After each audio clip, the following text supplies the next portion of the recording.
And joining me now is Union Minister Rajeev Chandrasekhar. Mr. Chandrasekhar, really appreciate your time for joining on NDTV early morning. First thing first, the government, the global leaders have all called the New Delhi Declaration as historic and path-breaking. If you can tell us what all factors make this declaration truly historic, and how does it really chart India's global future from here onwards?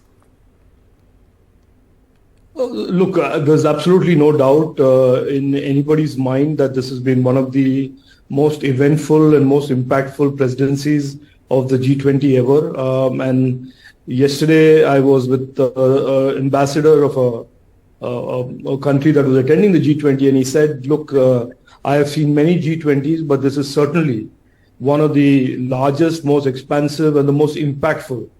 And I think one of the greatest achievements of this G20 amongst the extensive declaration, the span of the declaration, is the fact that there was a consensus under the leadership of Prime Minister Narendra Modi ji on a declaration, because there was this conventional wisdom leading up to this, that given the fractured nature of geopolitics and the divisions that exist between many of the top line countries of the world, that there would be absolutely no consensus. But the fact is that our Prime Minister has steered the world into seeing a future through the eyes of, let us say, our views of what the future ought to be, about sustainability, about development, about peace, progress, innovation, exactly what Prime Minister Narendra Modi ji has been doing in India for the last 9 years. I think it's a spectacular and tremendously inspiring thing that the world is seeing the future through the eyes of India. And I think it is, I have said this before the Leaders Summit, I think it is certainly one of the most impactful G20 presidencies ever. And India's presidency will leave an indelible impression on the way the world sees the future and hopefully walks the path to that future. I'm looking at this paragraph 55, Mr. Chandrasekhar, and it talks about how technology can enable rapid transformations for bridging the existing digital divides and accelerate progress for inclusive and sustainable development. Inclusive is one of the phrases that has been the emphasis of India's G20 presidency. And digital public infrastructure is an evolving concept.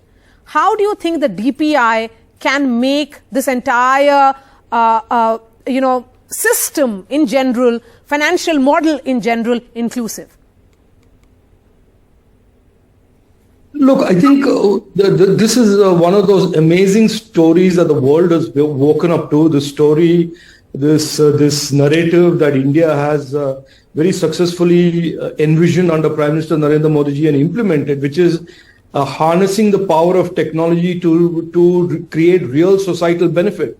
You know that the World Bank has said that thanks to technology and the DPIs in particular, we have been able to do in the last 9 years what countries would have otherwise taken 5 decades to achieve.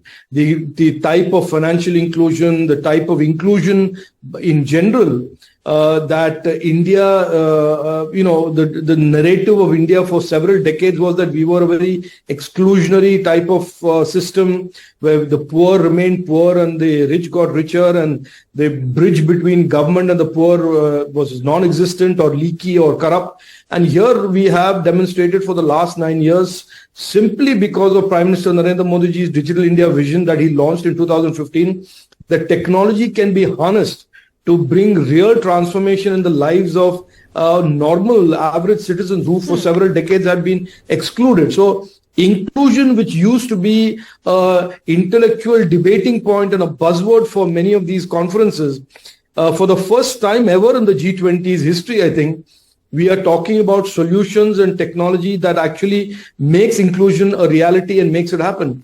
And I think that is one. The second is the fact that there is this global recognition on a framework of DPIs, the importance of DPIs, and that there will be a repository, global repository of DPIs that India will voluntarily manage and create for all those countries that are, in a sense, lagging behind on the digitization journey, is again a huge recognition to the power of DPIs and to the case study of India in terms of how DPI is deployed for the benefit of the people and the economy. So I think a big milestone in the evolution of technology in the context of the narrative of development of people and prosperity and opportunity for all.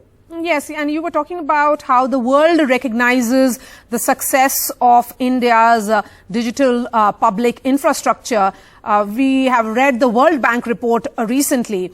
But talking specifically about this declaration, one of the crucial aspects of this declaration is accessibility. How essential is it to ensure that the world, when we say one family, it is only when the country has that access to internet? What will this technological transformation the declaration is talking about do to increase that accessibility? Look, for India in particular, since the question is addressed about our own policies, Prime Minister Narendra Modi ji from the get-go in 2015 has talked about expanding internet connectivity, and we are, as you know today, one of the largest connected nations in the world with over 83 crore or 830 million Indians on the internet. And we will by 25-26, as the BharatNet program completes, have 1.2 to 1.3 billion Indians, 130 crore Indians using the internet, making us simply the largest connected nation in the world. So access has been a priority for the Prime Minister. Access has been a priority for the government of India. And in a lot of ways, that DPI ecosystem that has been built sits on the basic access that has been created for all of Indians. And the some narrative of this is that in India, technology is actually an inclusive factor. It is an inclusive, it's a catalyst for inclusion, rather than the conventional narrative in many countries in the West where technology excludes. There are haves and there are have-nots.